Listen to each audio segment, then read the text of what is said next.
Good afternoon, Dr. Sharma. Welcome once again to another session on mental health. Good afternoon, Dr. Vasconcelos. Good to be back with you.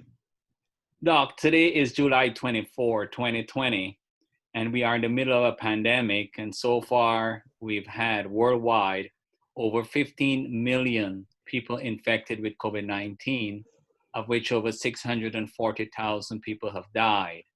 We cannot avoid the bad news that we receive in the news and seeing continuously how this virus is impacting lives, communities, and the world. Can you please give us a little bit of advice on how do we build a healthy brain? As a mental health expert, what would be your recommendations? Doug, that's very important that we should have a very healthy brain that can help us to cope with this extremely difficult time that we're going through. And the brain is quite an amazing organ that controls the entire body. The body can function, I believe, without many of its organs, systems, but not without a brain. We can even have no kidneys and still be able to live with dialysis. They can maintain the lungs and so on for some time, ventilation. But we need an intact brain.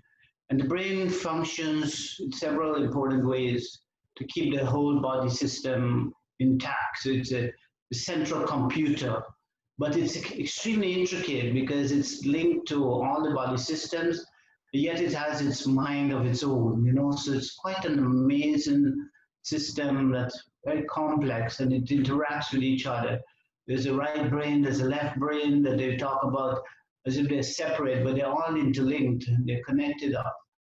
And then we have the powers that are inside of it that are regulatory. So fascinating organ. In terms of psychology, it has behaviors associated with it. It has centers that lead to feelings of craving. We have addiction problems that can arise because of those cravings. They have neurochemicals that are moving around in the brain that controls function of our thinking. So children who have the attention deficit disorders can have a problem with their dopamine function that leads to distracted thoughts.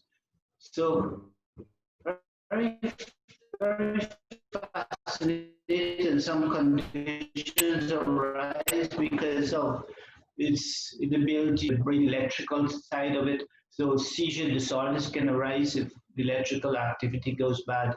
So all these things are going on as we talk, as we listen to each other, as we look to see how we can get people to keep this amazing organ alive and well. And very often people go through life without realizing this importance of keeping the brain healthy. So I'm glad that we're talking about it and looking about some strategies that make us function well, because we want to think well, very critical areas that the brain operates with that impacts on other people. Yes, Doc. Well, it always seems that whether negative or positive, it always kinds of rub off on you. When we around negative people, it has an impact on our mood. When we're around positive people, it has a positive impact. So what can we do if it's unavoidable dealing with some pessimistic individuals and even leaders? What specifically would you say that the steps we can take in dealing with these individuals? So we gotta use the thinking part of our brain so it's best. So we'll be talking and know more about how can we make this brain think well, function well, by eating right, by sleeping well, and so on. But to answer specifically about how can we use the thinking part of our brain to not be affected by persons who are negative by behaviors that are so alarming and worrying. Virus that is threatening us existence and has harmed our loved ones, and by the behaviors of leaders and persons, as you say, who need to be supportive but seem to be more selfish and caught up with their own personal desires and materialism, that they're really uncaring about what their role as leaders should be. How can we help deal with these people when it's extremely frustrating that they seem to lack what we call insight into their behaviors? So the thing is, as you know, the serenity prayer teaches us to sometimes accept things we can't change, and find the courage to change the things we can.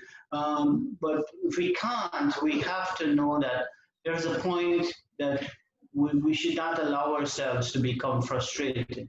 We must have the capacity to have patience, have the understanding that the good Lord will be there to help us through prayer. And I want to commend you for setting up a prayer program for our country here, Guyana, because we really need it. We need it so much because of the terrible political impasse that we're in, that we can find peace. So prayer, patience, peace of mind is critically important.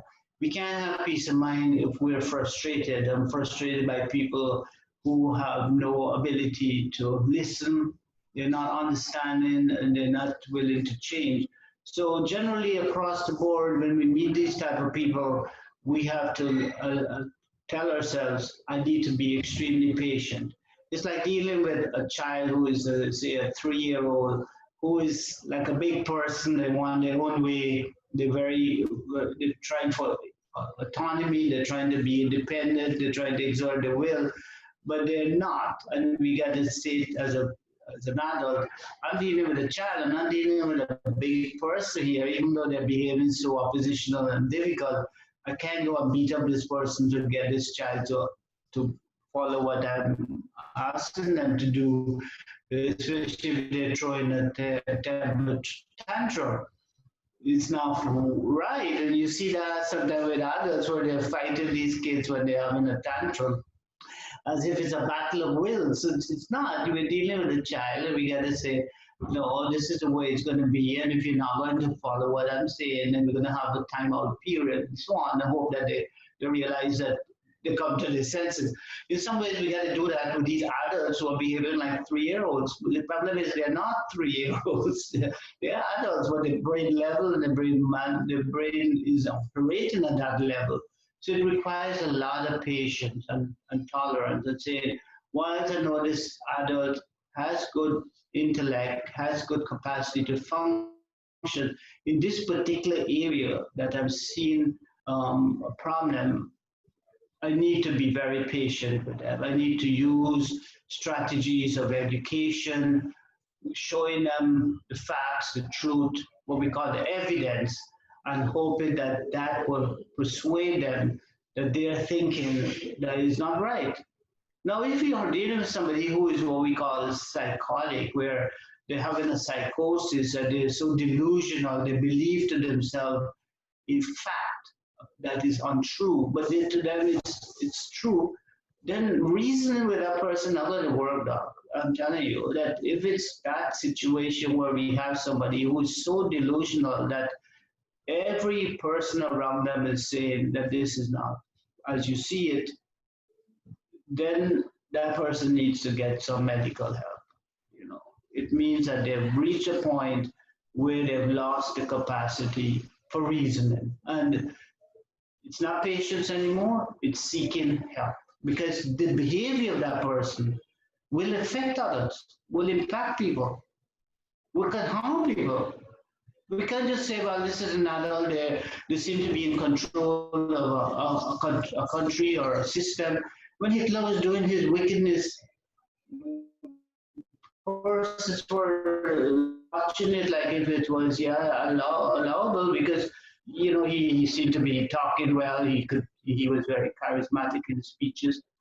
But that didn't take away from the fact that this guy was a psychopath and delusional and needed to get treated, you know. Wars had to be fought to get him to a point where he should have been treated, and at the end of the day, he ended up shooting himself.